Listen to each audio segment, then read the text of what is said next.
ডাকনাম হচ্ছে lucky. Lucky নামে সবাই। আচ্ছা, বয়স কত? বয়স আমার 37। 37 বছর বয়স। জন্ম জেলা কোথায়? আমার জন্ম জেলা হয়েছে দোহারে। দোহারে, জি। শুরু করেন। আর আমি বড় হয়েছি কেরানীগঞ্জ। ঠিক আছে, যেখান থেকে বলতে পারেন। জি, ছোটবেলা থেকে বা যেখান থেকে শুরু করেন। আমি কেরানীগঞ্জে বড় হয়েছি। ছোটবেলায় খুব দুষ্ট ছিলাম। আচ্ছা, কিন্তু বেয়াদব ছিলাম না। আছে না অনেক ধরনের বাচ্চারা, দুষ্টুমি আর বেয়াদবের মধ্যে পার্থক্য আছে, বুঝতে পারেন, কিন্তু বেয়াদবও থাকে। তা আমি দুষ্ট ছিলাম কিন্তু বেয়াদব ছিলাম না। যেমন আমরা 2টা বোন আর 2টা ভাই। আমরা বোন 2টা হয়েছি বড়, আর ভাই 2টা হয়েছে আমাদের ছোট। তো যখন আমরা ছোট ছিলাম তখন আমার আব্বা ব্যবসা করতে দেখছি। আচ্ছা। আমার আব্বা ওই যে কার্টুন আছে না, কার্টুন, জি, ওই বড় বড় ওষুধ কোম্পানির যে কার্টুনগুলা, জি, এই কার্টুনের দোকান ছিল আমাদের। তারপরে 88 বন্যার সময় আমার আব্বা অনেক বড় একটা লস খায়। ওকে। তো লস খাওয়ার পরে সেই, কয় ভাই বোন ছিলেন আপনারা? আমরা 2টা বোন 2টা ভাই। ওকে। বোন 2টাই বড় আর আমাদের ভাই 2টা হয়েছে ছোট। তো আমি যখন ছোট ছিলাম, আমার ছোট থেকেই আর কি আছে না যে মেয়েদের মধ্যে একটা মেয়েলি ভাব, আমার ভিতরে সেই মেয়েলি ভাবটা ছিল না কখনো। যেমন আমাদের তো বড় ভাই ছিল না, আমরা বোন 2টাই বড় ছিলাম। ঘরের বাজার করা, তারপরে আমার আব্বারে দুপুরবেলা ভাত দিয়ে আসা, আর কি যা করতাম সব আমরাই করতাম। বড় আপা আর আমি করতাম। তো বড় আপার বয়স যখন 10 বছর হয়ে গেল, 10-11 বছর হয়ে গেল, সে এগুলা থেকে বিরত হয়ে গেল। সে আর এখন বাজারও করে না, আব্বুরে ভাত দিতেও যায় না, কিন্তু আমার আব্বারে তো ভাত দিতেই হইব। তো ওই 88 বন্যার পর থেকে আমার আব্বার যখন ব্যবসাটা লস হয়ে গেল, লস হয়ে যাওয়ার পরে আমাদের অবস্থা খুবই খারাপ হয়ে গেল। তখন আমার আব্বা অসুস্থ থাকতো বেশি। আচ্ছা। কেন অসুস্থ থাকতো অতটা বোঝার মতো বয়স ছিল না, কারণ 88 বন্যার সময় আমার বয়স উর্ধে গেলে 3.5 থেকে 4 বছর। ওকে। তো আব্বা যখন অসুস্থ থাকতো এইভাবে আমাদের সংসারটা খুব কষ্টেই চলতেছিল তখন। তো প্রায় সময় আমার আব্বারে প্রশ্ন করতাম, তুমি এত অসুস্থ থাকো কেন? তা আমার আব্বা বলতো কি, যে যেই মানুষরে নাকি আল্লাহ বেশি ভালোবাসে তারই নাকি আল্লাহ বেশি অসুখ বিসুখ দেয়। তো ভাবতাম যে সত্যি হইতে পারে এটা, তাহলে কি তোমার আল্লাহ বেশি ভালোবাসে? তা আমার আব্বু বলতো মনে হয়। তো এরকম করতে করতে মনে করেন আমাদের তখন আর ব্যবসা বাণিজ্য করার মতো আমার আব্বার কাছেও তত টাকা নাই, পুঁজিও নাই। তো এক সময় আব্বা কি করলো, এই চেষ্টা করলো যে যেমন ধরেন ফল ফ্রুট বিক্রি করা, এটা সেটা করা, হইতো না। কিন্তু আমাদের সংসারে যেই টাকা আয় ছিল তার চেয়ে বেশি ব্যয় ছিল। তো হইতো না, এমন করতে করতে আর আব্বু তো অসুস্থ থাকতোই, সবসময় অসুস্থতা তার লাইগেই থাকতো। পরে এক সময় রিক্সার গ্যারেজে কাজ করতো আমার আব্বা। ওকে। রিক্সার গ্যারেজে কাজ করতো। তো ওই রিক্সার গ্যারেজে কাজ করতো, তো উনুনে ঠিক মতো খাওয়া দাওয়া করতো না, সে ঠিক মতো ঘুমাইতো না। এখন বুঝি আর কি, বড় হয়েছে তো এখন বুঝি, আগে বুঝতাম না এগুলা। তার নিজের প্রতি সে কখনোই যত্নশীল ছিল না। এই যত্নশীল না থাকার কারণে সে নানান ধরনের অসুখে ভুগতে ভুগতে এক সময়, আমার বয়স যখন 10 বছর, তখনও আমার দাঁত পড়ে, তখন আমার আব্বা মারা গেল। ওকে। আব্বা মারা গেল। আব্বা মারা যাওয়ার আগে আমি দুরান্ত দুষ্ট একটা মেয়ে ছিলাম আর কি। আমি যে মেয়ে ছিলাম সেটা আমাদের মহল্লার 80% মানুষে জানতো না যে আমি একটা মেয়ে, 20% মানুষে জানতো। কারণ আমি ছেলেদের, আমার ছোট ভাই আর আমি প্রায় সেম ছিলাম লম্বায়। ও শার্ট প্যান্ট পরতো, আমিও শার্ট প্যান্ট পরতাম।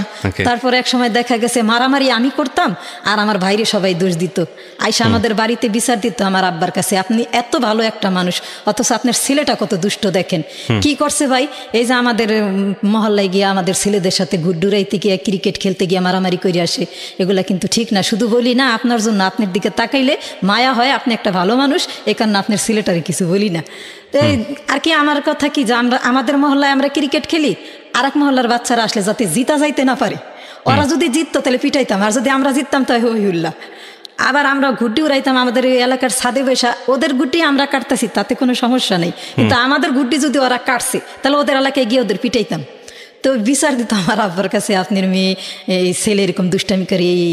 আবার আমাদের এলাকায় একটা ব্রিজ ছিল, সেই ব্রিজের উপর থেকে লাফাই লাফাই গোসল করতাম। তো সেটাও মানুষ এসে আমার আব্বার কাছে বিচার দিত যে ভাই আপনার ছেলেটার বয়স কত, 9-10 বছরের একটা বাচ্চা, ও ব্রিজের উপর থেকে লাফাই লাফাই গোসল করে, ও তো মরে যাবো। তা আমার আব্বা ভাবতো কি যে আমার ভাই এগুলা করে, তো আমার ভাইরে ধরে আমার আব্বা পিটাইতো, আর এগুলা নিয়ে মা আব্বার সাথে খুব ঝগড়া করতো। তো মা বলতো কি যে তুমি যে আমার ছেলেটারে মারো, তুমি কি জানো এই কাজগুলা কে করে? কে করে? তোমার ওই মেয়েটা করে। হ্যাঁ, আমার মেয়ে দেখতে শুনতে সাদা সিধা, ওই এগুলা করতেই পারে না। তো একদিন আমার আব্বার চোখে ধরা খাইলাম যে আমি ব্রিজের উপর থেকে লাফাই লাফাই গোসল করি। তারপর একদিন আব্বা ধরলো।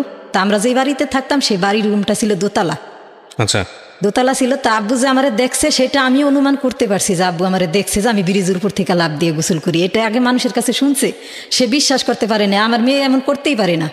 আর কারণ আমার ভাইয়ের কাছে ভাই নামে বিচার দিত, তার আমার ভাইরও যে এত সাহস নেই সেটা আব্বা জানতো। তো যাই হোক, একদিন তো আব্বা দেখেই ফেলাইছে যে কাজটা আসলেই আমি করি। তো এখন আব্বু এতদিন যত বিচার পাইছে, আব্বা একদম হয়ে গেছে যে এই বিচারগুলো আসলে আমার ছোট ভাইয়ের নামে আসে না, আসতো আমার নামে।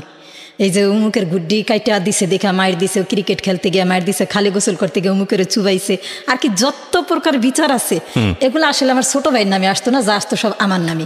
তারপরে ওই ধীরে ধীরে মনে করেন যখন আমার বয়স 9 বছর, তখন একদিন আমার আব্বা খুব বুঝাইলো আমারে, তুমি এগুলা করো না, এগুলা করা ভালো না, অকারণে মানুষের গাছের একটা পাতা ছিল নাকি আল্লাহর কাছে হিসাব দিতে হয়, তো তুমি যদি এগুলা করো তাহলে আমি যদি মইরা যাই তাহলে তা আল্লাহ আমার কাছে কৈফত চাইবো যে তুমি বাচ্চারে শাসন করো না, কেন তুমি কি এগুলা করবা? তা আমি বলি যে না, বলে দেখো তুমি তো মেয়ে মানুষ, ছেলেদের মতো শার্ট প্যান্ট পরে তুমি এগুলা করো, সবাই জানে যে তুমি একটা ছেলে, বিচারও আমার কাছে ছেলের নামেই আসে, তো তুমি এগুলো আর করো না। তা আমি বললাম যে ঠিক আছে আর করুম না। তো আস্তে আস্তে ধীরে ধীরে আমার আব্বু আবারও অসুস্থ, আমার আব্বা আবারও অসুস্থ। তো আমার আব্বারে সবসময় আমার কাছে একটা ভরসা ছিল কি, যে আমাদের যে কষ্টের সময়গুলো, এই কষ্টের সময়গুলো থাকবে না, কারণ এখন আমার আব্বা অসুস্থ, আমাদের ঘরে আয় করার মতো 2 টাকা আয় করার মতো কেউ নাই, কিন্তু সংসারে খরচ অনেক। তো ধীরে ধীরে এক সময় আব্বা মারা গেল। যেমন আমার আব্বা যখন মারা যায় তখন আমার বয়স মাত্র 10 বছর চলে। তা আব্বা মারা যাওয়ার পরে আমার মা আর একটা বিয়ে করে, মা আর একটা বিয়ে করে। তো যখন আমার আব্বা মারা যায় তখন আপনার মা যখন সেকেন্ড বিয়েটা করলো তখন আপনারা কয় ভাই বোন? 2 ভাই 2 বোনই। আমরা 2টা বোন। বয়স কত তখন? আমার বয়স 10 বছর। আপনি সবার বড়? না, বোন আমার বড়, আমার একটা বোন আছে। ওর বয়স কত ছিল? ওর বয়স ছিল মাত্র 13 বছর। আচ্ছা। ও আর আমি 2.5 বছর 3 বছরের ছোট বড়। আচ্ছা, তো বিয়ে করলো তারপর? হ্যাঁ, তো বিয়ে করার পরে যেদিন আমার আব্বা মারা যায় সেদিন আমার বড় চাচা আমার ভাইটারে নিয়ে যায়, আর আমারই নিয়ে যায় আমার ছোট চাচা। তা আমার বোনের যে 13 বছর বয়স ছিল, ওর মধ্যে আমার বোনের বিয়ে হয়ে গেছিল। তো আমার যে একদম ছোট ভাইটা সেটারে নিয়ে যায় আমার বড় বোন, আমার বড় বোন নিয়ে যায় আমার দুলাভাই। তো এখন আমি বড় চাচার কাছে থাকার পরে ভাবলাম যে না, আমি দেখতে পাচ্ছি আমার ছোট চাচার কাছে যখন আমি থাকি আমি বুঝতে পারছিলাম যে আমি যে থাকতাছি, খাইতাছি, ঘরের কিন্তু সমস্ত কাজ আমি করতেছি, তারপর আমার কাছে মনে হয় কি যে সে একটা বিরক্তি ফিল করে। আছে না যে বাপ মারা গেছে, আমারই তো ভাইয়ের মেয়ে খাক না, সে আমার কাকি ভালো ছিল, আমার কাকি কখনো আমার খাওয়ায় কষ্ট দিত না, কিন্তু আমি দেখতাম যে এই জিনিসটা আমার কাকার কাছে বিরক্তি ফিল, যেমন সে বিরক্তিই হইতো, এরকম একটা বোঝা যায়। তো ওদিক তো আমার মা বিয়ে করলো, বেশ ভালো কথা, সে ভালোই আছে, কিন্তু আমরা তো ছোট মানুষ, অত বুঝতো মাথায় নাই যে মার কাছে যা গেলেই বা কি হবে আর না গেলেই বা কি হবে। কিন্তু মায়ের জন্য মন খুব কাঁদতো, মনে হইতো যে মার কাছে গেলেই মনে হয় ভালো থাকুন।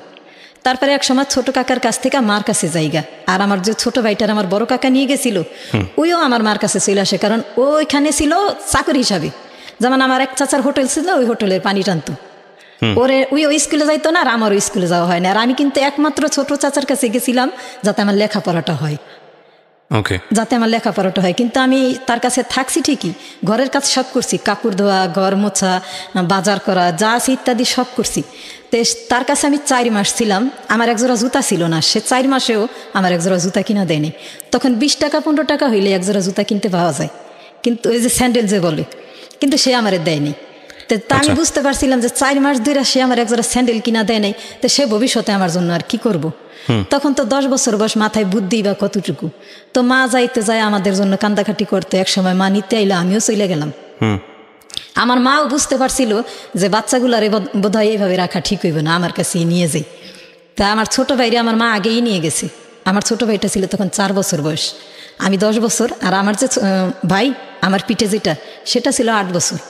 তা আমার মা আমাদের 3 ভাই বোনদের নিয়ে গেল। নিয়ে যাওয়ার পরে ওই যে আমার যে সৎ বাপ, সে মনে হয় কিছুদিন আমাদের সাথে একটু ভালো ব্যবহার করছিল। তারপরে না, সে একটা জিনিস আমি খেয়াল করছি, সে আমাদের ভালো চোখে দেখেই না, আর পারে তো ঘাড় ধরে ঘর থেকে বাহিরই করে দেয়, কিন্তু পারতাছে না, তাও পারতাছে না। আছে না যে এক ধরনের গলায় কাটা বিঁধলে মানুষ বাহিরও করতে পারে না, আবার গিলা খাইতেও পারে না, এখন যেন আমরা তার কাছে ঠিক তেমনই। তো এক সময় সে আর কি নানান ধরনের কথা বলতো আমাদের, তোমার মায়েরে বিয়ে করছি, তোমাকে বিয়ে করি নাই, তোমাকে কেন খাওয়ামো। তো মাঝে মধ্যে না কথাগুলো শুনলে অনেক কষ্ট লাগতো। আসলে আমরা গরিব ছিলাম, কিন্তু এত গরিব ছিলাম না। আমার আব্বারে দেখতাম একটা জিনিস আনলে গরিব মানুষের অর্ধেক খাওয়াই দিত, কেউ আমাদের বাড়িতে আসলে না খায় তো কোনদিন যাইতেই দিত না। আর আজকে সে এইভাবে কথা বলে, সে এমন না যে আমাদেরকে অনেক বাজার সদাই করে খাওয়ায়, আমাদের খাওয়াইতে খাওয়াইতে সে এখন ক্লান্ত, তাও না, সে অতটুকুই বাজার ঘরে করতো যতটুকু আমার মার প্রয়োজন, আমাদের প্রয়োজন অতটুকু করতো না। তো যাই হোক কষ্ট মষ্ট করে আমার মা আর কি কোনো রকম চালাইতো। কিন্তু আমার মা যদি ইচ্ছা করতো যে আমার ছেলে মেয়েদের নিয়ে আমি যেভাবে হোক কষ্ট করে হইলো ছেলে মেয়েদের মানুষ করব, আমার মা ইচ্ছা করলে করতে পারতো।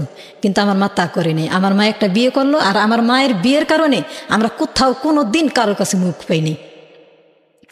আমাদের আত্মীয় স্বজন বলেন, আমাদের প্রতিবেশী বলেন, যেখানেই গেছি আছে না যে মানুষের দেখলে তো বলে যে তোদের তো বাপ নাই, বড় একটা ভাইও নাই, তোদের দিন কিভাবে কাটে। আমাদের এই কথাটা কেউ কোনো দিন প্রশ্ন করে নেই। সবাই বলতে কি তোর মার মতো খারাপ মানুষ দুনিয়ায় আছে, এগুলো বলতো। হ্যাঁ, আর কি যত কথা কুকথা আছে আমার মার সম্বন্ধে বলতো, যে যার 4টে পোলাপান তার আবার আরেকটা বিয়ে বসা লাগে। আর কি পাপটা করছে আমার মা, আর কি ওই পাপগুলো সবার মনে পড়তো যখন আমাদের দেখতো। আমাদের চেহারাটা দেখলে তাদের মনে হইতো যে আমার মা কি করছে। তবে যাই হোক, এখন মা তো, আর আমরাও তো অত বড় না যে এখন মায়েরে ত্যাগ করতে পারুম বা আমরা নিজের পায়ে দাঁড়াইতে পারুম। ছোট ছোট 2টা ভাই, বড় বোনটার বিয়ে হয়ে গেছে, আমার বয়স 10 বছর, কি করা যায়, সহ্য করতাম। এদিকটা মানুষের কথাও শুনতে হইতো, আর এদিকটা সৎ বাপেও বলতো যে তোমার মায়েরই বিয়ে করছে, তোমাকেও বিয়ে করিনি। তা আমার মার জায়গায় যদি অন্য কেউ হইতো তাহলে চিন্তা ভাবনা করতো যে কষ্ট করুন, পরিশ্রম করুন, কিন্তু বাচ্চাদের মানুষ করুন। কিন্তু ওই পরিশ্রমী মহিলা আমার মা ছিল না। আমার মা যদি একটু সতর্ক হইতো না, তা আমার কাছে মনে হয় আমার বাবা এত অকালে মরতো না। সে নিজের কিছু কিছু মানুষ আছে না, নিজের দিকটাই খুব ভালো দেখে, আর কারোর দিক দেখা তো দূরে থাক সে ভাবেও না। তো এইভাবে মনে করেন আমার বয়স 13 বছর মাত্র পূর্ণ হয়েছে। আগস্টের 4 তারিখে আমার 13 বছর পূর্ণ হয়। সেপ্টেম্বর, অক্টোবর, নভেম্বর, ডিসেম্বরে আমার বিয়ে হয়ে যায়। আমি এর আগে মনে করেন কষ্ট তো আছেই, তারপরে ওই বিয়েটা হয়েছিল আমার হাজবেন্ড আমি কখনোই দেখি নাই। সে এই সদরগা এই যে আছে না কি বলে পোস্তখোলা একটা মার্কেট আছে, মার্কেটটার নাম হইল কি বলে সেই মার্কেটটারে, আলম মার্কেটের সাথে একটা মার্কেট, সেতু মার্কেট বিশেষ করে। সেই সেতু মার্কেটে তার 2টা দোকান। সেই দোকানে মার্কেটে নাকি একটা লোক চা বিক্রি করতো।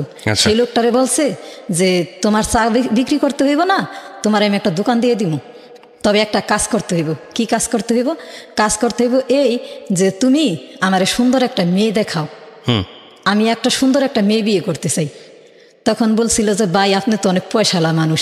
সে তখন ওই বছরই জাপান থেকে আসে। সে এর আগে 8 বছর জাপান থেকে আসছে। জাপান থেকে সেই বছরই সে আসে। সেই ঘটকের মাধ্যমে আমার দেখলো, দেখার পরে আমার নাকি তার খুবই পছন্দ হয়েছে। পছন্দ হওয়ার পরে এখন সে ওই ঘটকের মাধ্যমেই আমার যখন যেদিন দেখতে যায় সেদিন আমার সৎ বাবা ঘরে ছিল না, ছিল আমার মা আর ছিল আমাদের প্রতিবেশী 2-4 জন মহিলা। তা তারা বলতেছে যে দেখতে আসলে তার বিয়ে হয় না, তুমি এক কাজ করো, দেখতে আসতে চাই দেখাও, তোমার মেয়েটারে যখন দেখতে চাই তুমি দেখাও, সমস্যা নেই। তো সে দেখছে, দেখা তার পছন্দ হয়েছে। পছন্দ হওয়ার পরে সে ঘটকরে বলে যে মেয়েটা কিন্তু আমার পছন্দ হয়েছে। তো ঘটক ওই যে বলছে না যে আমার একটা বিয়ে করাই দাও, তাহলে আমি তোমার দোকান দিয়ে দিব। তো ঘটক তো বুঝতে পারছে যে হয়েছে কাম, পছন্দ যখন হয়েই গেছে, এখন যদি বিয়েটা করাইয়াই দিতে পারি তাহলে আমি আর কিছু পাই আর না পাই, একটা দোকান তো পাবো। তো সেই ঘটকে নানান ধরনের লোভ লালসা যত প্রকার আছে আমার মা আর ওই যে প্রতিবেশী মহিলাদের তিতাছে।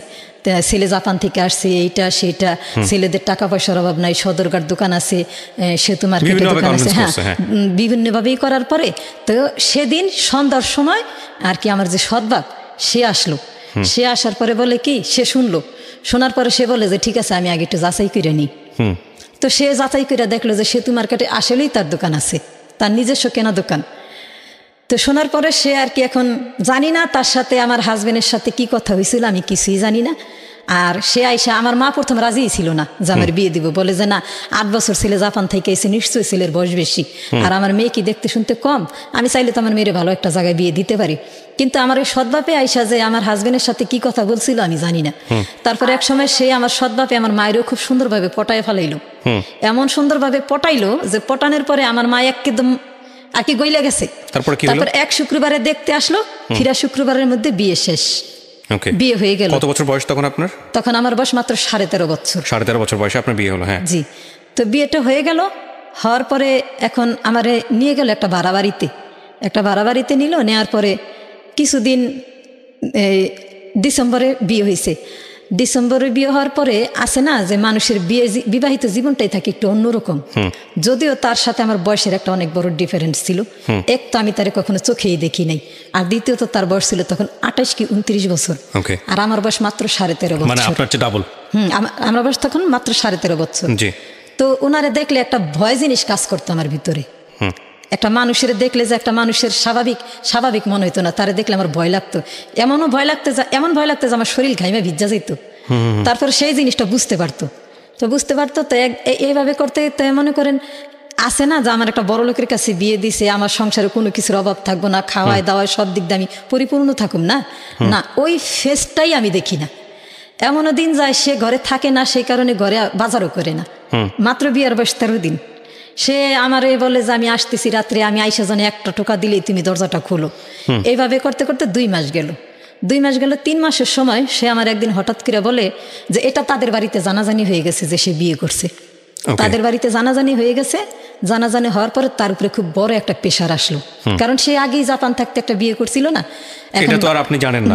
এটা আমি জানতাম না, কিন্তু আমার মা এবং আমার সৎবাপ সবাই জানতো। আগে থেকে জানতো? তারা সবাই জানতো, আগে থেকে জানতো। হ্যাঁ, তারা সব জানি না শুনেই আমারে দিছে। আচ্ছা। কারণ এখানে তো আমার সৎবাপের হাত ছিল। আর সে আমার এটাও বলছিল যে বাপটা যদি তোমার আপনা হইতো জীবনও তোমার আমার কাছে বিয়ে দিত না।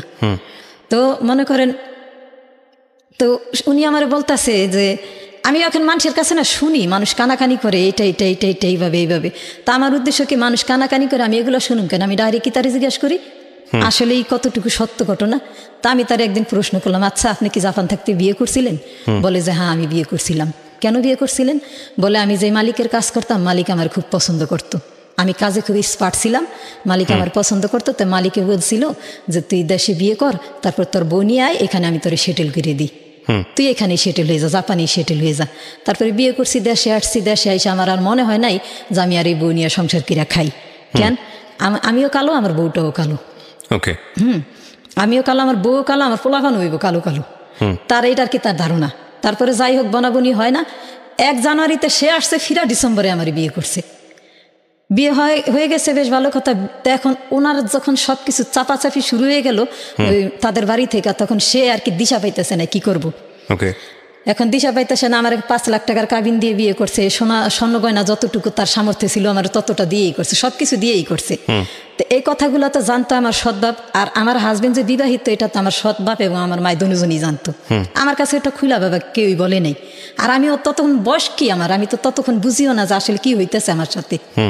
তারপর বিয়ের 3 মাস এমন সময় সে আমার একদিন বলে যে তোমার একটা কথা বলি, তুমি এই কথাটা কারো কাছে বলতে পারবা না। আমি বলি কি বলেন? বলে আমারও তোমার ডিভোর্স দিতে হইব। হঠাৎ করে? হ্যাঁ, আমারও তোমার ডিভোর্স দিতে হইব। আমি বলি কেন আমি আপনার ডিভোর্স দিব? বলে তুমি যদি আমার ডিভোর্স না দাও তাহলে আমি আত্মহত্যা করুন। আচ্ছা। এই কথা বলার পরে না আমি আর কি, আমার মুখে কোনো ভাষা নাই যে আমি এমন কি পাপ করলাম যে আজকে আপনারা আমার ডিভোর্স দিতে হইব। কেন আমি আপনার ডিভোর্স দেবো? আমার খুইলা বলেন। বলে যে আমি অনেক বড় লোকের ফ্যামিলিতে বড় হয়েছি, আমি অনেক হাইফাইভাবে চলাফেরা করছি, এখন কষ্ট করে চলা আমার পক্ষে সম্ভব না। এখন আমি যদি তোমার ডিভোর্স না দিই বা তুমি যদি আমার ডিভোর্স না দাও তাহলে আমার বাপে আমার বাড়িতে উঠতে দিব না। এই জন্য ডিভোর্স দিতে যেতে হবে। আমার বাপে আমার বাড়িতে উঠতে দিব না। এখন তুমি যেইভাবে পারো এই কথাটা কারোর কাছে প্রকাশ করবে না, কিন্তু আমারও তোমার ডিভোর্স দিতে হবে। তা আমি তখন ডিসেম্বর, জানুয়ারি, ফেব্রুয়ারি, মার্চ মাসের ঘটনা এটা। তখন আমি চিন্তা করলাম যে আমার সৎবাপে যাই না শুই না, আমার মায়ের আমার সৎবাপে এর কাছে আমার বিয়ে দিছে। আমার তো বড় একটা ভাইও নাই আর বাপও নাই। আজকে আমি আমার যে পজিশনটা আমি কার কাছে গিয়ে বলুম? কে আমার একটু সাহস দিব? আমার সাহস দেওয়ার কেউ নাই। আর বিয়ের পর থেকে যে সমস্ত ঘটনা আমার সৎবাপে আর আমার মা করছে আমার হাজবেন্ডের সাথে, এখন এই মুখ আমি কারোর কাছে রাখতে পারি না। কারণ আমার যে বিয়ের সময় স্বর্ণকন্যাগুলো দিছিল না, এগুলো আমার সৎবাপে বেঁচে খাইছে। এবং এমনকি আমার টাকা নিয়েও আমার হাজবেন্ডের থেকে সেই টাকাগুলোও দেয় নাই। মাত্র বিয়ের বয়স 3 মাস না 4 মাস চলে। এখন আমি যে তাদের কাছে গিয়ে দুঃখের একটা কথা বলুম, কার কাছে বলুম? তারা তো আমার দিকটা দেখলো না, আমার দিকটা তো তারা বুঝলো না। তারা ওইটাই করলো যেটা তাদের মনে চাইলো, আমার দিকটা কেউ ভাবলো না। তা আমি চিন্তা ভাবনা করতেছি কি বলে এই লোকটা, আমি তার ডিভোর্স না করলে সে আত্মহত্যা করবে, কি বলে আবল তাবল। তো বয়স কম তো আমি কিছু বলি না, একদম চুপ হয়ে রইলাম, স্তব্ধ। যে আসলে কি এটা আমার জীবনে ঘটতেছে? আমি কি আসলে এত বড় পাপ করছি যে এত বড় শাস্তি আমার জন্য অপেক্ষা করে? আপনি ফ্যামিলিতেও জানালেন না বিষয়টা? পরিবারে জানিয়েছেন? না, কাউকে জানাইনি। তো না জানালে ডিভোর্স হবে কিভাবে? ও পরিকল্পনা কি ছিল ওর? ওনার পরিকল্পনা ছিল এখন আমি যদি ওই যে বাড়িতে জানাজানি হয়ে গেছে, আমার বিয়ে করছে জানাজানি হয়ে গেছে, নাকি আমার শ্বশুর বাড়ির লোকেরা তার উপরে খুব চাপ সৃষ্টি করছে। না, আপনাকে গোপনে কেন দিতে চাচ্ছে সেটাই তো আমি জানতে চাচ্ছি। সেটা আর কি আমার ফ্যামিলির থেকে জানলে আবার তার উপরে চাপ সৃষ্টি করবো, কি হাস্যকর না বিষয়টা। যাই হোক, তারপর আমার ফ্যামিলি থেকে জানি কেউ না জানে, তার ফ্যামিলিতে জানুক, সমস্যা নেই, কারণ আমি তো গরিব না, আমার তো বাপ নাই, বড় একটা ভাই নেই, বাপ আসলে সৎ বাপ ফেরে কিছু টাকা দিয়ে মুখ বন্ধ করে দিতে পারবো। আমার পক্ষের থেকে যদি কেউ জানে তা প্রতিবেশী তো আর ছাড়বো না, তা আমার পক্ষের থেকে কেউ জানলে তার জন্য এটা খুবই সমস্যা, আর যদি তার পক্ষের থেকে জানে তাইলে কোনো সমস্যা নেই। তাহলে আমি এক সময় কি করলাম, রাজি হয়ে গেলাম তার ডিভোর্স দিতে। আচ্ছা, রাজি হয়ে গেলাম। তো সে কি করছে, সে যেই কাজী আমার বিয়ে পড়াইছে, সেই কাজীর কাছে যে একটা অ্যাসিস্ট্যান্ট ম্যানেজার থাকে না, যে কাজীর সব কাজ আগায় পাশায় দেয়, ফাইল টাইল সব কিছু ঠিকঠাক রাখে, তার সাথে খুব সুন্দরভাবে কথা বলার পরে সে কি করলো, ওই আমার হাজবেন্ডরে আমারে নিয়ে সে ওই কাজীর কাছে দাঁড়া করাইলো। তখনও আমার কাবিননামার কাগজ কেউই উঠায় নেয় নাই। আচ্ছা, তো এক পর্যায়ে আমার কাছ থেকে সে ডিভোর্সের সাইন নিল, ডিভোর্সনামা হয়ে গেল, তার সাথে আমার ডিভোর্স হয়ে গেল। হয়ে যাওয়ার পরে আমি বাসায় আসলাম, বাসায় এসে খুব কান্দাকাটি করলাম যে কি বিয়া দিল আমারে, খালি পয়সালাই দেখলো, মানুষ কিনা তা দেখলো না।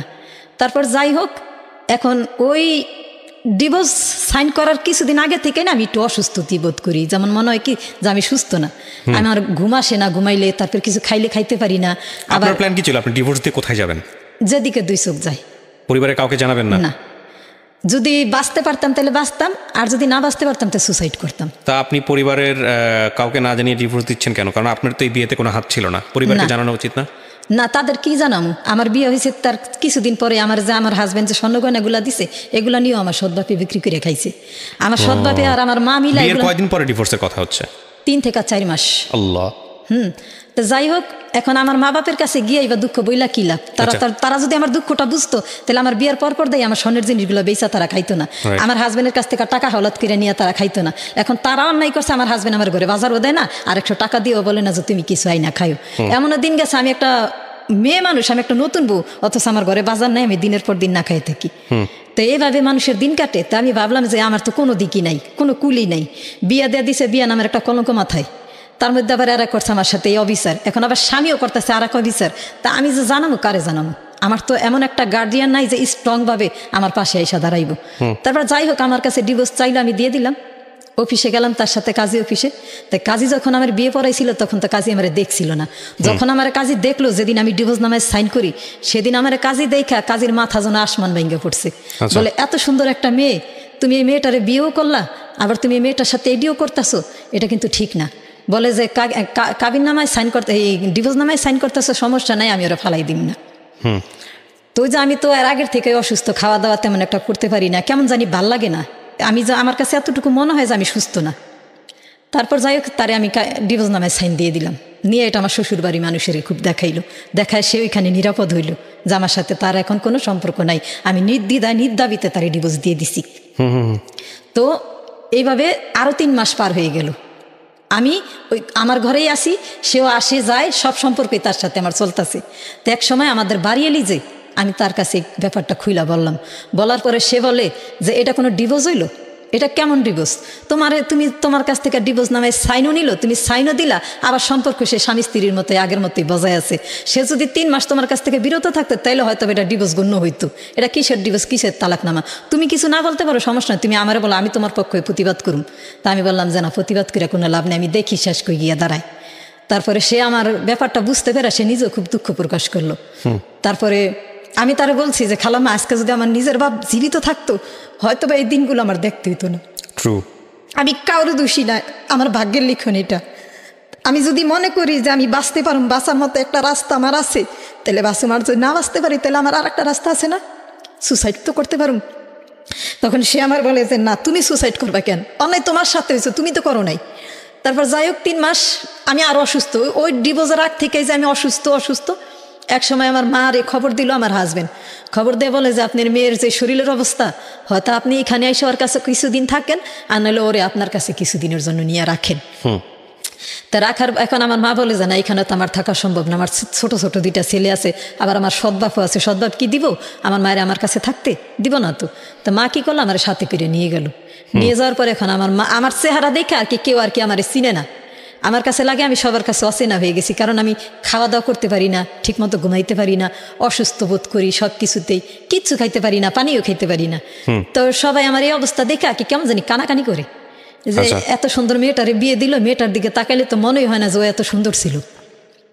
তো আমার মা একদিন আমার প্রশ্ন করলো যে তোর কি হয়েছে তুই বলতো। তো আমি বললাম যে মা, আমার না কোনো কিছু ভাল লাগে না, আমি কিছু খাইতে পারি না, কিছু খাইলে আমার বমি আসে, আর কেমন জানি অন্ধকার লাগে, সব কিছু ভাল লাগে না আমার। তখন ওই যে মেয়েদের যে একটা সমস্যা হয় না, আমার ওই প্রশ্নটা করলো আমার মা। তা আমি বললাম এটা তো 3-4 মাস ধরে আমার হয় না। আচ্ছা, তার মানে আমি যে বাচ্চা কনসিভ করছি আমি নিজেও জানি না। তা আমার মা এই কথা শুই না খুব হাসাহাসি করতে। তখন ডিভোর্স হয়ে গেছে? হ্যাঁ, ডিভোর্সের আগেই হয়ে গেছে। ডিভোর্সের আগের থেকে আমি অসুস্থ। তারপরে আমার মারে আমি বললাম, পরে আমার মা বলে কি যে এই তুই এই যে 3-4 মাস ধরে যে তোর এই সমস্যাটা যে হয় না, তুই তো আমার বলবি।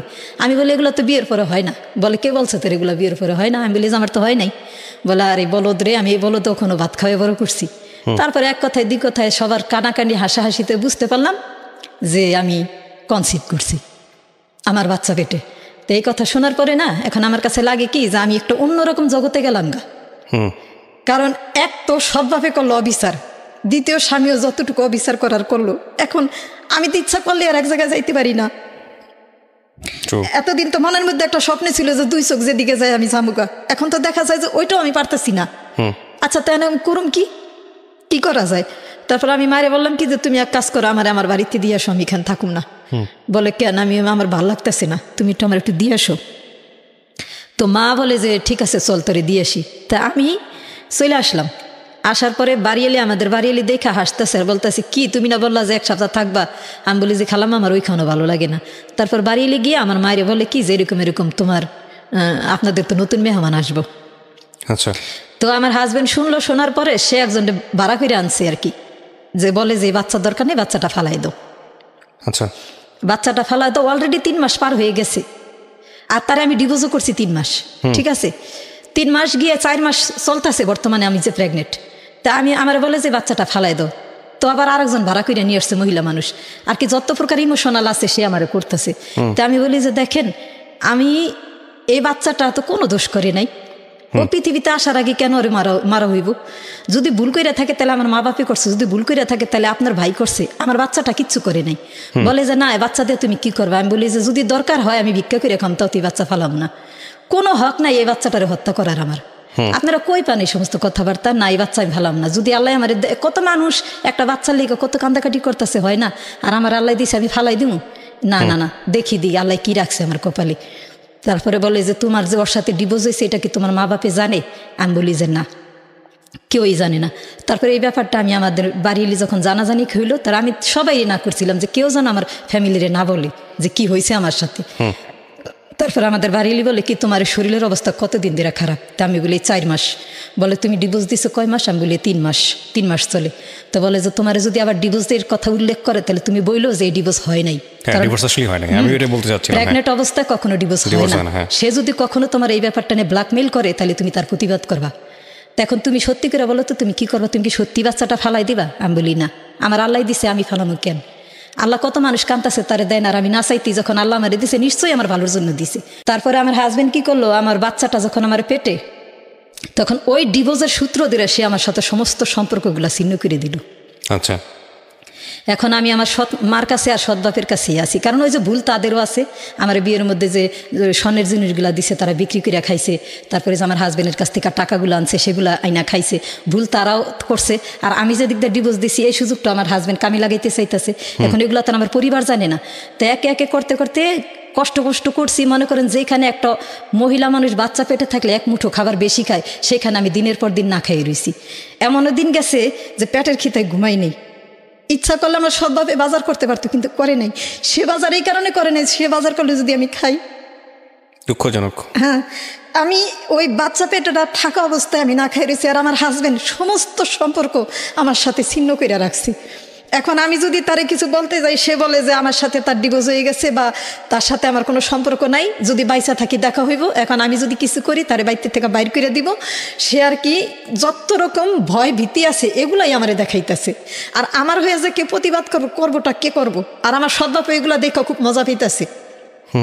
আমি একজন প্রেগনেন্ট মহিলা, আমার ফালাই থেকে রাইখা গেছে আমার হাজবেন্ড, আমি এখন ঠিক মতো 2 মুঠো খাইতেও পাইতেছি না। হ্যাঁ, তাই আমার এটা তার জন্য খুব ভালো, সে দেখতেছে এটা খুব এনজয় করতেছে, সে ঘরে বাজার করে না, বাজার করলে যদি আমি খাই। এমন দিন গেছে মানুষে আমার খাবার দিছে, আমি সেই খাবারগুলোও খাইছি।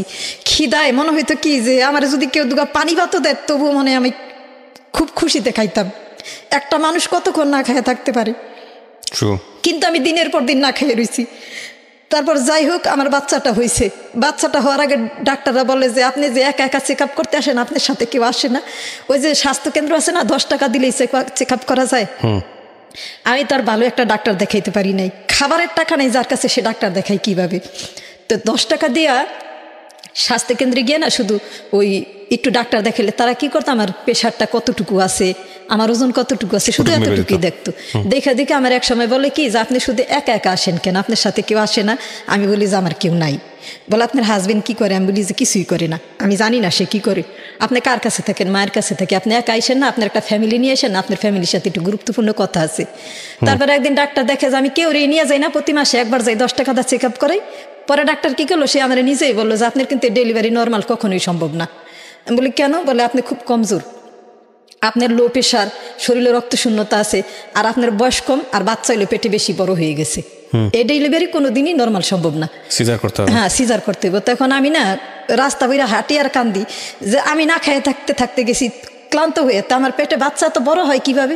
হয়তো এটা আল্লাহর হুকুম, কিন্তু আমার তো সিজার তো দূরে থাক, আমি তো 10 টাকা দাম আমার একটা ট্যাবলেট আইনা দেওয়ার একটা মানুষ নেই। তা আমি প্রতিদিন শুধু আল্লাহরে ডাকতাম, দোয়া ইউজ করতাম। এক সময় না আল্লাহর কি হুকুম, আমার বাচ্চাটা নর্মাল ডেলিভারি হইল। আলহামদুলিল্লাহ। হ্যাঁ, ডেলিভারি হওয়ার পরে আমার হাজব্যান্ডে ফোন দেওয়া হইলো, সে আসে না, সে আসে না। এমন করতে করতে 2 মাস গেছে, 3 মাস গেছে। আমার সাথে লেনা দেনা না করো, সমস্যা নেই। কি হলো আপনার, ছেলে না মেয়ে? মেয়ে, আমার বড় ছেলে হইলো। প্রথমে ছেলে হলো? জি, আমার 2টাই ছেলে।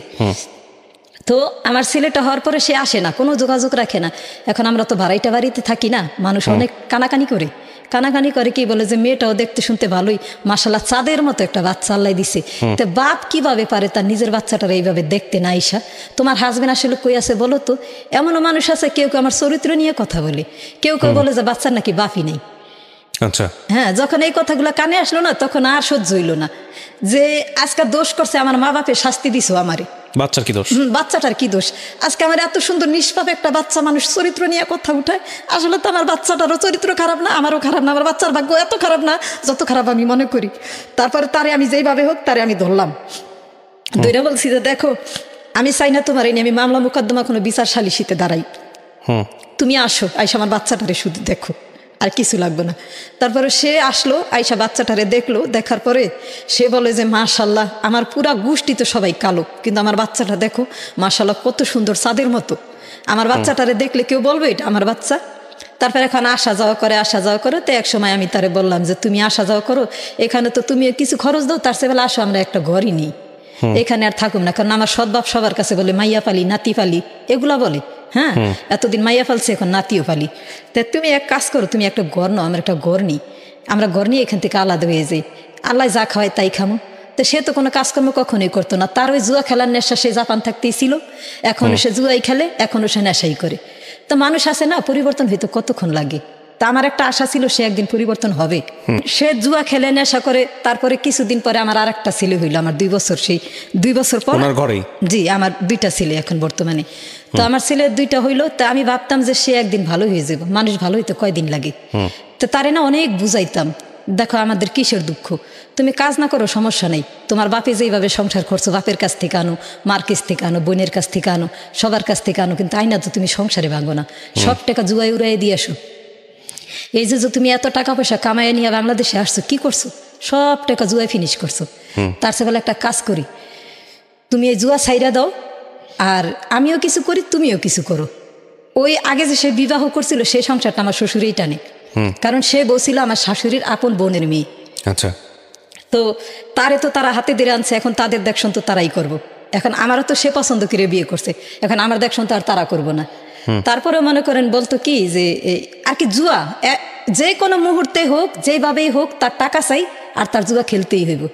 তো এরকম করতে করতে ভাবতাম যে 2টা বাচ্চা আল্লাহ দিছে, এখন মানুষের যে একটা যন্ত্রণারও একটা শেষ থাকে, তারে ব্যবসা আমি ব্যবসা করবো, আমরা টাকার জোগাড় করে দাও, ব্যাংকের থেকে লোন নিয়ে দেই, মানুষের ঘর থেকে কিস্তি উঠাই দেই, সুদের উপরে টাকা না দেই, মানুষের কাছে ধার কর্জ করে দিই, সে ব্যবসা খাড়া করাইব।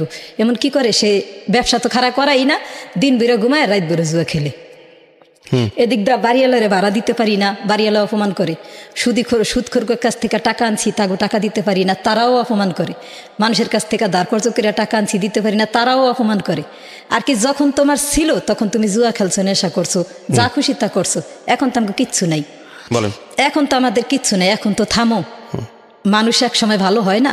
আমি তো দেখছি আমার জীবনে যে মানুষ চুরি করে খাইছে, ডাকাতি করেছে খাইছে, এখন তারা হাজি সাহেব, তারা এখন ভালো হয়ে গেছে, নিজের পায়ে দাঁড়াইছে, হজ করে আসছে, এখন তারা হাজি সাহেব। তুমি তো চোরো না, ডাকাতো না, তুমি নেশা করো, জুয়া খেলো, ছাইরা দাও না। মানুষ ইচ্ছা করলে কিনা পারে, নিজের সন্তানের জন্য, স্ত্রী সন্তানের জন্য মানুষ কিনা করে, তুমি একটু চেষ্টা করো না। তা আমি এইভাবে বুঝাইতে বুঝাইতে তারে আমার জীবনের 15টা বছর পার হয়ে গেছে।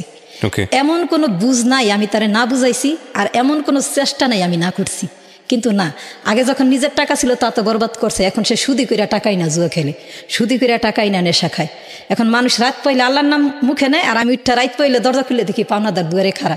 আর কি যত প্রকার অপমান অপদস্থ আছে সব আমার উপরে। আচ্ছা, তারপর এক সময় সিদ্ধান্ত নিলাম যে না, এইভাবে তো আর চলে না। একজন স্ত্রী হিসাবে অপমান অপদস্থ, শ্বশুর বাড়ির মানুষের অপমান অপদস্থ, শ্বশুর বাড়ির মানুষের ধারণা যে হের পোলার যত টাকা পয়সা ছিল ওগুলো সব আমার পিছে ব্যয় করছে, আসলে তো কিছুই না। তারাও জানে যে তার ছেলের চরিত্র খারাপ আছে, তার ছেলের জুয়া খেলা, নেশা করা, মিথ্যা কথা বলা, এমনকি তার মেয়েলি গঠিত সমস্যাও আছে। মানুষের চরিত্র একদিক দিয়ে তো ভালো থাকে, তার কোনো দিক দিয়ে ভালো ছিল না। তারপরে সংসার করে কেন খাইছি জানেন? আমার বাপ নাই, বড় একটা ভাই নাই, আজকে আমার বাচ্চা দুইটা ছোট ছোট, রাইখা যাবো কে দেখবো, আর নিয়ে যাবো তো কই নিয়ে যাবো এই ছোট ছোট দুইটা বাচ্চা নিয়ে। তাই ভাবতাম কি যে আল্লাহ দিন যাক রাইত পোক, কোনো একটা দিন তো আসবো যে আমার দিকে আল্লাহ মুখ তুলে তাকাইব।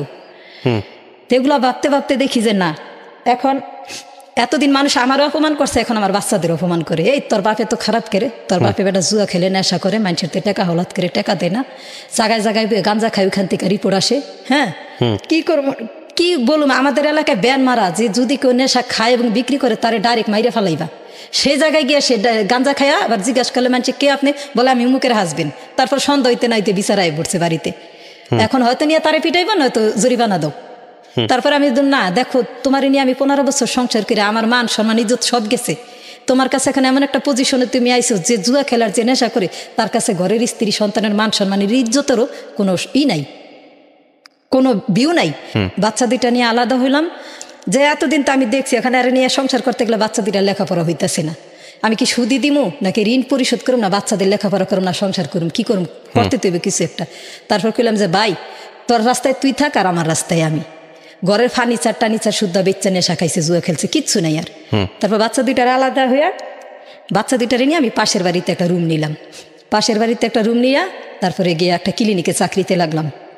ক্লিনিকে চাকরিতে লাগার পরে দেখি যে যেই টাকা তারা আমার বেতন দেয়, এই টাকা বেতন দিয়া ঘর ভাড়া, সংসার খরচ এবং বাচ্চাদের লেখাপড়া হইতেছে না, হইব না, সম্ভব না। তারা আমার বেতন ধরছে 6,000 টাকা, অথচ আমার বাসা ভাড়াই 3,500 টাকা। বড় ছেলেটা এক স্কুলে পড়ে, ছোট ছেলেটা আর এক স্কুলে পড়ে। তারপরে আবার এই খাওয়া খরচ আছে না, বাচ্চাদের টিফিন খরচ আছে না, হয় না। আমি যত দিক দিয়ে একুলাইতে চেষ্টা করতেছি, পারতাছি না। তার মধ্যে হাজবেন্ডের কিছু ঋণ তো কান্দে আছেই। তারপরে চিন্তা ভাবনা করলাম যে এমন কি করা যায়, যা করলে আমার বাচ্চা দুইটারে আমি অন্তত লেখাপড়া করাইতে পারুম, মানুষ করতে পারুম। তারপরে সিদ্ধান্ত নিতে নিতে প্রতিদিনই আল্লাহর ডাকি, আল্লাহ একটা তো রাস্তা দেখাও, কিছু তো একটা রাস্তা আমার জন্য আছে যে আমি অন্তত বাচ্চা দুইটারে মানুষ করতে পারুম। তারপর হঠাৎ করে একদিন সিদ্ধান্ত নিলাম যে আমি বিদেশ যাইগা। কত সালের দিকে এটা 2014 সালে। 14 সালের দিকে, হ্যাঁ। তারপর 2014 সালে সিদ্ধান্ত নিলাম যে আমি এখানে আর থাকুমি না। বাচ্চারা কার কাছে থাকবে তখন? তখন বাচ্চাদের রেখে গেলাম মায়ের কাছে আর আমার ছোট ভাইয়ের কাছে। ততদিনে আমার সৎ বাবা হার্ট অ্যাটাক করে মারা গেছে। ঠিক আছে, সে হার্ট অ্যাটাক করে মারা গেছে। এখন আমার মায়ের দেখশোনা আমরাই করি, যেমন আমার বড় বোন, আমি, আমার ছোট ভাই, আমরাই করি। তো আমার মায়ের বললাম যে মা, মা আবার আমার ছোট ভাইয়ের কাছে ছিল, মায়ের আমার কাছে নিয়ে আসছি। মা দেখতেছে যে আমার সংসারে যে এরকম অশান্তি চলতেছে, এখন সে নিজেরও দোষ দেয়, দিলে কি হইব, সেই দিন তার ফিরে আসবো না। তো মায়ের বললাম যে মা, এই চাকরি করে তো আমার সংসার চলবো না মা, এই চাকরি করে যদি আমি এখন সংসার চালাইতে যাই, আমার বাচ্চা দুইটা লেখাপড়া হইব না, কিছু তো একটা আমার করতে হইব, আমি কি করতে পারি? তো মা বলে যে কি করবি ক, আমি অনেক কি বুদ্ধি দিব তোরে।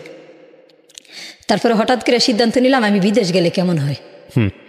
তো মা বলে যে বিদেশ যাবি, কই যাবি? যেখানে আল্লাহ আমার রিজিক রাখছে আমি সেইখানেই যাই। তারপরে পাসপোর্ট করলাম, আর্জেন্ট পাসপোর্ট করলাম। পাসপোর্ট করে ওই যে ক্লিনিকে যে চাকরি করতাম, চাকরিটা সাইরে দিলাম। সাইরে দিয়ে তারপর ট্রেনিং দিলাম, ট্রেনিং দিয়ে আমি 1 মাসের মধ্যে বিদেশে রওনা দিলাম। এই যে দালালের মাধ্যমে আমি গেছি, সে দালাল ছিল চিটাগাংয়ের। আচ্ছা, তারে আমি কখনো চোখে দেখি নাই। আর আরেকজন ছিল, সে ছিল নোয়াখালীর।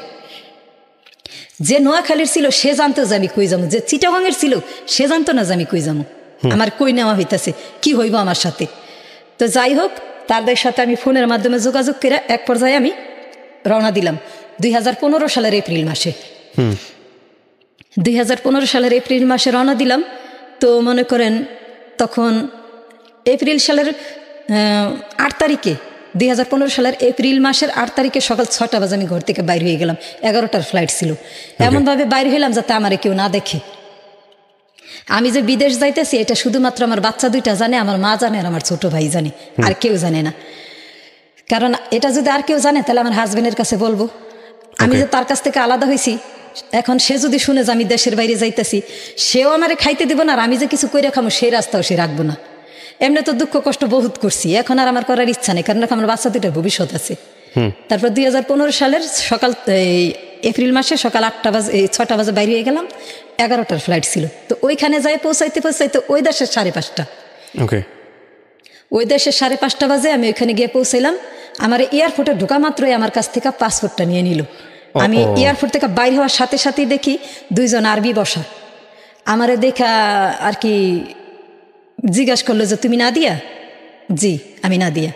তারপরে বলে যে এই আরবিতে বললো যে তোমার পাসপোর্টটা দাও। পাসপোর্ট আমার হাতে যা ছিল সব নিয়ে নিল।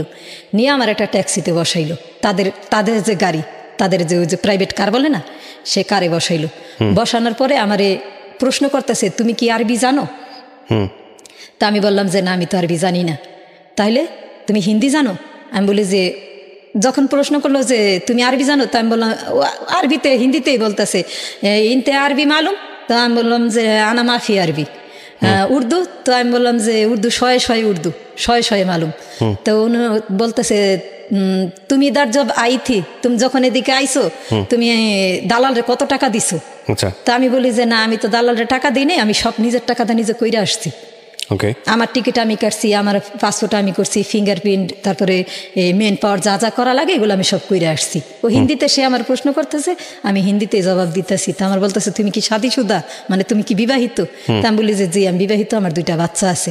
বাচ্চা 2টা কার কাছে? আমার মায়ের কাছে। তো এখন আমি দেখতেছি যে সে যে রাস্তাটা যাইতেছে, এই রাস্তাগুলো না আমি কোনো, যেমন আমি ইউটিউবে দেখছি এগুলা সেইগুলা না, যেমন আমি টিভিতে দেখছি, তখন তো ইউটিউব ছিল না। টিভিতে দেখতাম যে দুবাই শহর এত সুন্দর, স্পেন এত সুন্দর, এটা এত সুন্দর, কিন্তু ওই দেখার মধ্যে না এই দেখায় কোনো মিল নেই। কারণ আমার যে রাস্তাটা নিতেছে সেটা প্রথম ছিল বিশাল বড় মরুভূমির মাঝখান দিয়ে রাস্তা। তারপর যাইতে যাইতে এক পর্যায়ে গেলাম, চারোদিকে শুধু পাহাড় আর পাহাড়, সেও আবার কি লাল মাটির পাহাড়ের মতো। তারপর আবার যাইতে কত দূর গেলাম, তারপর এক সাইডে পাহাড় আর এক সাইডে রাস্তা, মানে এই সাইডে রাস্তা আর এই সাইডে পাহাড়, মাঝখান আর কি রাস্তাটা। যাইতে তারপর আবার ঢুকলাম পাহাড়ের ভিতর দিয়া রাস্তায়। এইভাবে যাইতে আমি যতক্ষণ না কান্দাকাটি করছি, এই দৃশ্যগুলো দেখা আমার আর কি কান্দাকাটি বন্ধ হয়ে গেছে, যে আমার আসলে কই নিতেছে, আমি আসলে কই যাইতেছি। তারপরে চলতে চলতে একটা গ্রামের ভিতরে গিয়ে ঢুকলো গাড়িটা। আচ্ছা, এটা কি দুবাই ছিল? হ্যাঁ, দুবাই ছিল। একটা গ্রামের ভিতরে ঢুকলো, গ্রামটা না অনেক বড়। অনেক বড়। ওদের গ্রাম কি আমাদের মতোই নাকি অন্যরকম? না, একটু অন্যরকম। আচ্ছা, যেমন আমাদের দেশের গ্রামে পাশাপাশি বাড়ি থাকে না, ওদের পাশাপাশি না, পাশাপাশি কোনো বাড়ি নাই। অনেক বড় গ্রামটা, শুধু খেজুর গাছ আছে গ্রামটার মধ্যে, আর বড় বড় নিম গাছ, মোটা মোটা, মনে হয় এক একটা নিম গাছের বয়স 200-250 বছর হইব আর কি, অনেক পুরানা। এরকম যাইতেই আছে, শুধু ইউটার্ন নিতেই আছে গাড়িতে। ইউটার্ন নিতে মনে করেন আমার মনে হয় 2 ঘন্টা হইব, আমি শুধু এইভাবেই চললাম। এইভাবে ওই রাস্তা থেকে পাহাড়ের রাস্তা, নদীর রাস্তা, সমুদ্রের রাস্তা দেখতে ওই গ্রামে ঢুকার পরেও মানে আরো আধা ঘন্টা 1 ঘন্টা পার হয়ে গেছে। তারপরে এক সময় গিয়ে ঢুকলো একটা বিশাল বড় বাড়ি। বাড়িটা চারোদিক দিয়ে বাউন্ডারি দেওয়া, আর বাউন্ডারির চারোদিক দিয়ে নিম গাছ। বেল বাজানোর পর একটা বৃদ্ধ মহিলা বাইর হয়ে আসলো পরে মহিলারে আমিও সালাম দিলাম, সেও সালাম দিল। ওই আরবি আমার নিয়ে গেল। নেওয়ার পরে বললো যে এটা না দিয়া, আমার পাসপোর্টটা তার হাতে দিয়ে দিল। তার হাতে দেওয়ার পরে সে আমার বাড়ির ভিতরে ঢুকাইলো। বাড়ির ভিতরে ঢুকানোর পরে বলে যে আগে মুখ হাত দো।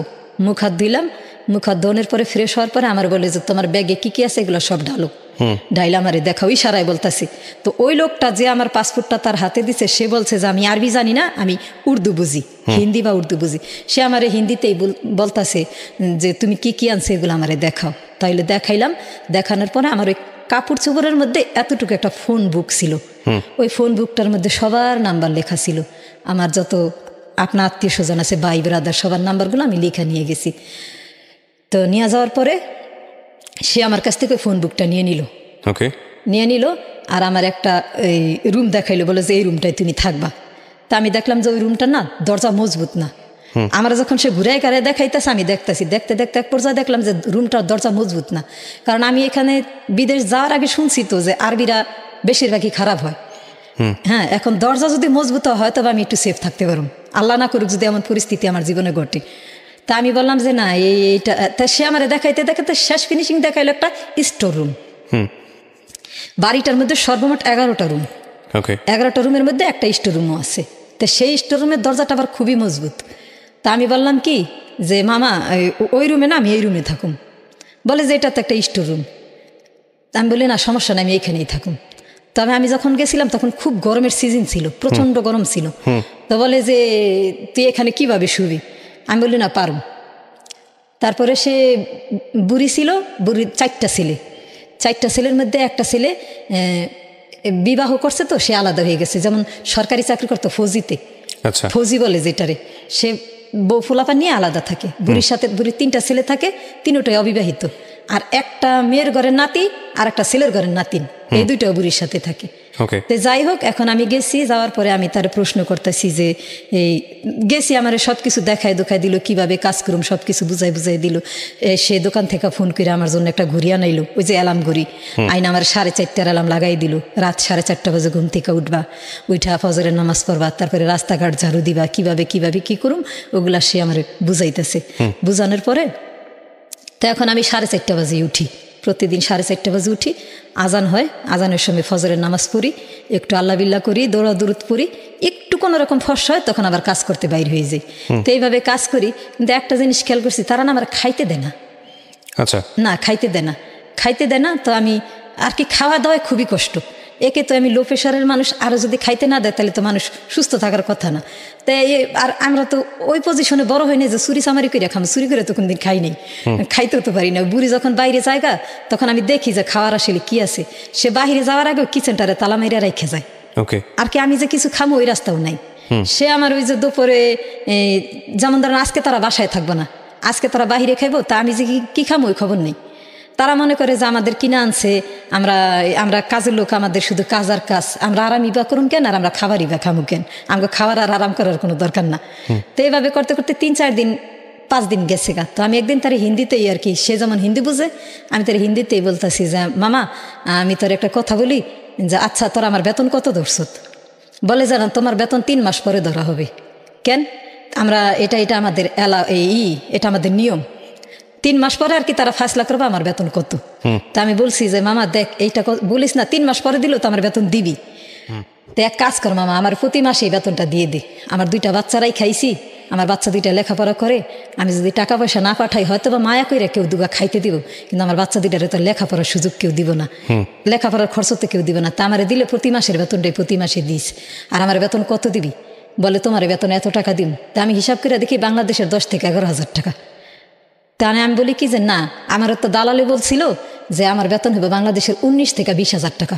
আমি তো সেই জন্যই আইসি, 10,000 টাকা 11,000 টাকা বেতনের জন্য কি আমি বিদেশ আসছি? তাহলে তো আমার বাংলাদেশেই ভালো ছিল না, আমি এই বেতনে কাজ করুম না। বলে তাহলে তুমি কি করবা? আমি তাহলে বাংলাদেশে চলে যাম। বলে না, তুমি তো বাংলাদেশে যাইতে পারবে না। কেন আমি বাংলাদেশে যাইতে পারবো না? তোমার আমরা 12,000 দিরহাম দিয়ে কিনে আনছি।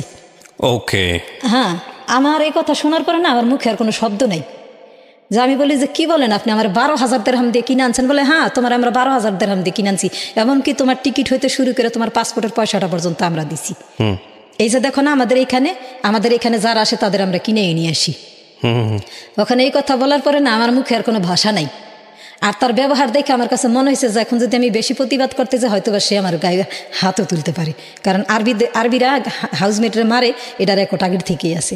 তারা আমি কিছু বলি না, যে এখন বলি যে আল্লাহ কই আইয়া পড়লাম আমি, আজকে যদি ঘরের স্বামীটা ভালো হইতো তাহলে কি কোনোদিন আমার এই পরিস্থিতিগুলো দেখতে হইতো, আমি কারবো আর কে আমার বেচ্চা খায়। এই নানান ধরনের চিন্তা ভাবনা করি, এখন চিন্তা ভাবনা করি যে না, কাইন্দা কাইটা ভাঙ্গা পড়লে চলবো না, আর বুদ্ধি খাটায় কাজ করতে হইব। কি করা যায়, কি করা যায়? তো প্রতিদিন ময়লা ফালাইতে যাই, ওই যে সকালবেলা 4:30 বাজে উঠি, ওইটা ঝাড়ু ঝুড়ু দিয়ে রাস্তা দিয়ে লোক যাইতে দেখি না, তো বলি কি ভাই একটু ফোনটা দিবেন, আমি একটু বাড়িতে কথা কমু, কেউ না আমার দেয় না। এই যে পত্রিকা দিতে আসে না, সেই ছেলেটা বাঙালি ছিল।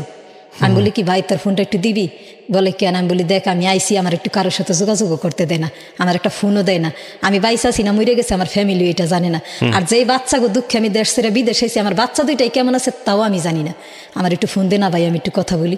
বলে দেখেন এরা আরবি, এরা হচ্ছে ডেঞ্জারাস, এরা যদি দেখে আমি আপনার ফোন দিছি তা আমারও মারবো আপনারও মারবো, দরকার নেই আপনি ফোন চাইেন না আমার কাছে। তাহলে কি করা যায়? পরে না প্রতিদিন খালি আল্লাহর এটা কি আল্লাহ একটা রাস্তা বাইর করে, না খায় কষ্ট মানুষ কতক্ষণ করতে পারে। ওই যে সকালে 2 পিস ব্রেড দেয়, ওইটাই আমার খাবার। হ্যাঁ, আর তারা যদি রাত্রে দাওয়াত খেতে যায় তো যখনই ঘর থেকে বাইর হয় তখনই আর কি লক করে বাইর হয়, আর বাইরে যেতে না যেতে পারেন। হ্যাঁ, আর লক করে বাইর হয় আর কি, কিচেনটারে লক করে বাইর হয়, কিচেন যাতে ওই যে রান্নাঘরটা যাতে খোলা থাকলে আমি যদি কিছু খাই বা কিছু করি। বুঝি না ওরা খাবার দিতে ওদের সমস্যা কি জানি না, তারা আমাদের কিনে আনছে, আমাদের খাবারের আর আরাম করার কোনো হক নেই। ও মাই গড, তারা ওইভাবেই রাখবো যেভাবে তাদের ইচ্ছা। তো এইভাবে করতে করতে মাসখানেক হয়ে গেছে, এখন আমার অবস্থা খুবই সিরিয়াস, আমি শারীরিক দিক দিয়ে খুব অসুস্থ হয়ে গেলাম। তারপর নিয়ে গেলাম আমার হাসপাতালে নিয়ে যাওয়ার পরে হাসপাতালে ডাক্তার দেখা বললো যে মেয়েটা খুব কমজোর, ওর একটু করেন, আর একটু ভালো মন্দ খাওয়ান, ও সুস্থ হয়ে যাব। এমন করতে করতে তারা তাদের কাজই করে। পড়ালে এক সময় 2টা বাঙালি মেয়ে ময়লা ফালাইতে গিয়ে পরিচয় হয়েছে, তখন ওই মেয়েদের বললাম যে দেখ আমি এরকম কষ্টে আছি, আমার যদি পারো একটু সাহায্য কর। বলে কি সাহায্য করুন বল? আমার একটা ফোন দিই। তারপরে ওরা একটা চুরি করে ফোন দিল, ফোনটারে বন্ধ করে এনে ঘরে রাখলাম। ঘরে রাখার পরে সেই দালালের সেই আমার বাচ্চাদের ফোন দিলাম, ফোন দিয়ে বললাম যে বাবা আমি ডায়েরিতে একটা নাম্বার লিখে রাখছি, সেই নাম্বারটা আমারে দাও। সেই নাম্বারটা দিল যে চিটাগাংয়ের যে দালালের মাধ্যমে আমি গেছি, তারে বললাম যে ভাই এরকম এখানে আমার খাওয়াই কষ্ট, এখানে আমি কি করব, আমি এখানে থাকতে পারব না। আর তারা বলে আমার বেতন নাকি এত, আমি কম বেতনে এত কষ্ট করে আমার লাভ কি? বলে তো তুই কী করবি? আমি বলি যে আমি দেশে যামগা। বলে না এরা তো তোরা 2 বছরের আগে ছাড়বো না। আমি তো আপনারা বলেন যে আমার টাকা দিয়ে আমি আইসি, অত এরা বলে যে আপনারা নাকি আমার বিক্রি করছেন। বলে যে দেখ এটা তো আমি করি নাই, যে নোয়া খাইলা ছিল সে করছে, সে যে তোর বিক্রি করছে এটা আমিও জানি না। তা আমি বলছি সত্য করে কোন তো ভাই আপনি কত টাকা খাইছেন? বলে যে আমারে মাত্র 30,000 টাকা দিছে বাংলাদেশের। তারপর আমি বললাম যে ভাই অভিশাপ ছাড়া আপনি বলি আমার আর কিছুই আসে না, তখন আমি এখান থেকে কিভাবে বাইরম আমারে বলেন? বলে তুই কই আছো? তা আমি বলি যে এই জায়গাটার নাম লেখা আছে কালবা, এটা অনেক দূর। তারপরে বলে যে তখন তুই কি করবার চাস? আমি বাইর হয়ে আসি, আমারও যদি পারেন দেশে পাঠাই দেন, আর নাহলে পারলে আমার অন্য কোথাও রাখেন। পরেলা সে বলে কি তুই সার যাস। তারপর সকালবেলা 4:30 বাজে উঠলাম, উঠা এই নামাজ কইরা বাহির সাফসুফ কইরা বাইরে গেলাম। বাইরে রাস্তা খুঁজে পাইতে আধা ঘন্টা সময় লাগলো। আধা ঘন্টা পরে একটা ট্যাক্সি দেখলাম যে যাইতেছে, ট্যাক্সিটারে হাত ইশারা দিলাম, পরে ট্যাক্সিটা এসে থামলো। থামার পরে ট্যাক্সিতে একদম সোজা শারজা চলে আসলাম।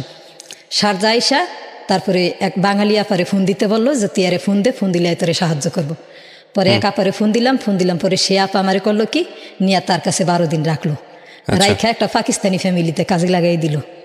তারপরে এইভাবে কাজকর্ম করতে করতে মনে করেন দেখা গেছে অবৈধ তো কাজ নাই তো, কাগজপাতি নাই তো, দেখা গেছে অনেকে না কাজ করাইতেছে ঠিকই, কিন্তু ওই বেতনটা দিতেছে না যেটা আমার হক। আবার কিছু বলতেও পারি না, দেখা গেছে কিছু বললে তো কাজের থেকে না করে দিব, তারপরে আমার তো কাগজপাতি নেই, কই যাবো? আমারও তার কেউ রাখবো না। সবাই কাজে রাখার আগেই জিজ্ঞেস করে তোমার কি কাগজপাতি আছে? তা আমি সবাই রে বলি যে আমার উপরে আল্লাহ ছাড়া কেউ নেই, যদি আমার রাখো আর না রাখলে কিছু করার নেই। তো অনেকেই আছে রাখা 2-4 মাস দেখলে যে বুঝে যে না এটা রাখা যায়, কারণ ওই দেশে আর যেই দেশে হোক 2টা জিনিসের এরা খুব মূল্য দেয়। 1 বিশ্বাস থাকতে হইব, আর 2 পরিষ্কার পরিচ্ছন্নতা হইতে হইব। তা আল্লাহর রহমতে 2টাই আমার ভিতরে ছিল। এই কারণে আমার ম্যাডামরা না আমার কম বেতনে রাখতো ঠিকই, দেখা গেছে 200-100 টাকা আবার তারাই ইচ্ছা করে বাড়াই দিত। তারপরে এই তো 2018 সালে আল্লাহর রহমতে সরকারি সুযোগ দিল না, সুযোগ দিল পরে নিজেও কিছু টাকা জমাইছিলাম, ধার কর্জ কিছু করছিলাম, সব কিছু কইরা তারপরে মিলাইছিলাম ম্যাডামের কাছ থেকেও কিছু হালত নিয়া, তারপরে এই যে পাসপোর্ট উঠাইলাম। পাসপোর্ট উঠাইয়া তারপরে এই যে আল্লাহর রহমতে এখন আমি লিগেল হয়ে গেলাম। তারপর লিগেল হওয়ার 2 বছর পরে এই যে দেশে আসলাম। এখন মানে আপনি লাস্ট টাইম কাজ করছেন কোথায়? দুবাইতে? দুবাইতেই। আপনার ভাগ্য কোনো চেঞ্জ হয়েছে এতদিন যে কাজ এখন করেন? আমি আলহামদুলিল্লাহ আগের চেয়ে ভালো আছি, অন্তত বাচ্চা দুইটা লেখাপড়া তো করাইতে পারছি। মানে কিছু টাকা পয়সা রোজগার করতে পারছেন যেটা দিয়ে নিজের চলা না, যায়? আমার অত টাকা ক্যাশ টেবিল কিছুই নাই, তারপর আমি যতটুকু পারছি যে আমার বাচ্চাদের একটা ভালো পরিবেশে রাখতে চেষ্টা করছি। আপনার ছেলে দুইটা এখন কোথায় আছে, কি করে ওরা? আমার মায়ের কাছে থাকে, বড় ছেলেটা বিএ অনার্সের সেকেন্ড ইয়ারে পড়ে, আর আমার ছোট ছেলেটা এবার এসএসসির প্রস্তুতি চলতেছে। আর জামাই? তার সাথে আমাদের কারোর কোনো সম্পর্ক কোনো নেই। সম্পর্ক নাই। ও কোথায় আছে, কিভাবে আছে জানেন? সে দেশে আছে, আমার শ্বশুর বাড়িতেই আছে। আপনার ছেলেরার কোনো অভিমান নাই বাবার প্রতি? আছে, আমার ছোট ছেলে তো জানেই না ওর বাবার ফোন নাম্বার কোনটা, আর বড় ছেলেটা মাঝে মধ্যে ফোন দেয়। ফোন দিয়ে জিজ্ঞেস করে? মাঝে মধ্যে ফোন দিলে ছেলেদের আরো বলে তোর মায়ের বলে আমরা টাকা দিতে আমি ব্যবসা করুন। কি তা আমার ছেলে আশ্চর্য। বলে যে 15 বছর ধরে, এই 6 বছর 7 বছর ধরে তোমার সাথে আমাদের কোনো লেনা দেনা নাই, কোনো সম্পর্ক নাই, তুমি ভাবো কেমনি যে আমার মায় তোমার টাকা দিব? আর আমার মায় টাকা কই খুব পাইবে? দুর্ভাগ্যজনক। আমার খুবই মায় তো যা দুর্ভাগ্যজনক। কাম করে তাই আমাকে কিছু খরচ করে। এই গল্পটা আপনি কেন বললেন আজকে? আপনি যে রেডিওতে বললেন লাখ লাখ মানুষের সামনে, অনেক মানুষ এই গল্পটা শুনবে, কেন বললেন? বলা শুধু একটাই কারণ, আজকে আমার হাজবেন্ড ভালো ছিল না, আজকে আমিও যদি মা হিসাবে ভালো না হইতাম, আপনি হিসাব করে দেখেন আমার বাচ্চা দুইটার দুঃখের কোনো শেষ ছিল না। আমি তো ছোট থেকেই বড় হয়েছি কষ্ট করে, আমার বাচ্চা দুইটা যেন আমার মতো কষ্ট করে বড় না হয়। আমার স্বামী নেশা করতো, জুয়া খেলতো, সব কিছু করতো, তারা অনেক বুঝাইছি কি হইতো যদি সে নেশাটা ছাইরে দিত, কি হইতো যদি সে একটু জুয়া না খেলতো। আজকে যদি সে জুয়া না খেলতো, সে নেশা না করতো, সে যদি একটা সুস্থ মস্তিষ্কের একটা মানুষ হইতো, তাহলে আমার কি কোনোদিন কেউ ডুবাই বিক্রি করে খাইতে পারতো? ট্রু। আজকে আমার বাচ্চারা 6 বছর, আমি আমার বাচ্চাকে চেহারা দেখি নাই, আমি 6 বছর পরে ফিরে আসছি বিদেশ থেকে দেশে আসছি, আমি এতটুকু রাইখা গেছি, আয়সা দেখি মাশাআল্লাহ বড় হয়ে গেছে। আপনার বাচ্চারা আপনাকে সম্মান করে? আলহামদুলিল্লাহ, যুগ হিসাবে আলহামদুলিল্লাহ। আমি মনে হয় আমি কিছু করতে না পারলে আমার মনে হয় আমি বাচ্চা দুইটা মানুষ আপনি তো করতে বিয়ে শাদী পারছি। করতে পারতেন, বিয়ে শাদী করেন নাই কেন? না, আমি যদি এখন কেউ বিয়ে করতাম, আসছে এরকম প্রস্তাব আমার জীবনে আসছে, একটা আসে নাই, কয়েকটাই আসছে, যে বউ মরে গেছে গা, নিজের বাড়িঘর আছে, কলকারখানা সব আছে, সে বলতো যে তুমি আমার বিয়ে, আমি যদি তোমার বিয়ে করি কোনো সমস্যা নেই। আমি বিয়ে কেন করি নি জানেন? যেমন আমার সৎ বাপ আমার মায়ের বলতো, আমাদের বলতো যে তোমার মায়ের বিয়ে করছে, তোমাকে করিনি। ও, এমন ঘটনা যেন আমার সন্তানের জীবনে না ঘটে। কেউ যেন আমার বাচ্চাদের উপর আঙ্গুল উঠায় না বলে যে তোমার মায়ের বিয়ে করছে, তোমাকে করিনি। আর আমি যদি বিয়ে করতাম তাহলে সে তো তার মতো করে আমার চালাইতো, তাহলে আমার বাচ্চা দুইটা কিভাবে মানুষ করতাম? আজকে বিয়ে অসাধারণ করি নাই একটা গল্প। বইলাই বাচ্চা দুইটা আমি আমার মতো করে মানুষ করতে পারছি। কি অসাধারণ একটা গল্প। দেখেন, আমি সবসময় একটা কথা বলি, যে আমাদের সমাজের চারপাশেই আমাদের আসলে না ওই ঋষি মুনি মহৎ খোঁজার জন্য অনেক দূরে যাওয়ার দরকার নাই। আপনার পাশের বাড়ির মানুষটাই এরকম একটা মানুষ হতে পারে যে আসলে ঋষি তুল্য, যাকে আসলে সেভাবে রেসপেক্ট করা যায়, যাকে আসলে সেই সম্মানের আসনে বসা যায়। একজন স্বামী যদি স্বামীর জায়গায় থাকতো, তাহলে আমার জীবনে এত বড় ঘটনা কোনো দিনই করতো না। একটা জিনিস বলি, কি নাম বললেন আপনার? নাদিয়া। নাদিয়া, একটা জিনিস বলি আমি আপনাকে, সেটা হলো যে আপনি যেটা বলছেন সেটা সঠিক। আপনার হাজব্যান্ড যদি এরকম ভালো হতো তাহলে হয়তো আপনার জীবনটা অন্যরকম হতো। কিন্তু আমি আপনাকে দেখতে চাই যে এত সমস্যা থাকার পরেও আপনি কতটা সৎ থেকেছেন আপনার বাচ্চাদের প্রতি, নিজের প্রতি। এটা কয়জন মানুষ পারে? হ্যাঁ, আল্লাহ তো সবাইকে সব এই যোগ্যতাগুলো কিন্তু দেন না। সৎ থাকার কারণ কি জানেন? আমি আমার বাচ্চাদের সবসময় বলি যে বাবা, আমি অনেক দুঃখ কষ্ট করছি, আমি কোনোদিন তোমাকে হারাম খাওয়াই নাই। তোমরাও আমি যখন বুড়ো হয়ে যাবো তখন তো সংসারের হাল তোমাদের উপরে থাকবো, তোমরা আমার এতটুকু ডাল ভাত দিও, কিন্তু কোনোদিন হারাম দিও না। কারণ আমি জানি যে হারামের, আমি মনে করি যে আমি হারাম পথের কুটিপতি হওয়ার চেয়ে আমি হালাল পথের গরিব থাকুন অনেক। নিজের কাছে বড় হওয়াটা খুব জরুরি। আমি গরিব আছি, আমি অনেক ভালো আছি। রাইট, আপনি অনেক বড় হলেন, অনেক বড় হয়েছেন, কিন্তু নিজের কাছে আপনি পরাজিত একজন মানুষ। আরেকটা মানুষ নিজের কাছে বড় এই অর্থে যে সে কোনো অন্যায় করেনি, সে কোনো ভুল করেনি, সে যে বললো হারাম খায়নি, কিন্তু সে জীবনে কিছুই হতে পারেনি। তাকে মানুষ দেখলে আমাদের সামাজিকতার জায়গা থেকে অতটা রেসপেক্ট করে না, কিন্তু সে জানে সে কোনো অন্যায় করেনি। এই যে নিজের কাছে বড় হওয়াটা, এই বড়টাই সবচেয়ে বড়। প্রিয় দর্শক এবং শ্রোতা, অনেক ভালো লাগলো আজকের এই ছোট্ট সময়ের গল্পটাতে, এবং আমার মনে হয় অনেকেই আজকের গল্পটা খুব মনোযোগ দিয়ে শুনেছেন। আমি শেষ করতে চাই এই পর্যায়ে, এবং ধন্যবাদ জানাই নাদিয়াকে, যিনি এসছেন আমাদের এখানে কষ্ট করে। তার জীবনের অনেক বড় একটা গল্প খুব অল্প সময় নিয়ে তিনি আমাদেরকে বললেন, এবং এই গল্পটা অনেক মায়ের জন্য অনুকরণীয়, অনেক সন্তানের জন্য অনুকরণীয়। এবং ভালো থাকুক মায়েরা, আসলে মায়েরা ভালো থাকলেই সন্তানরা ভালো থাকে।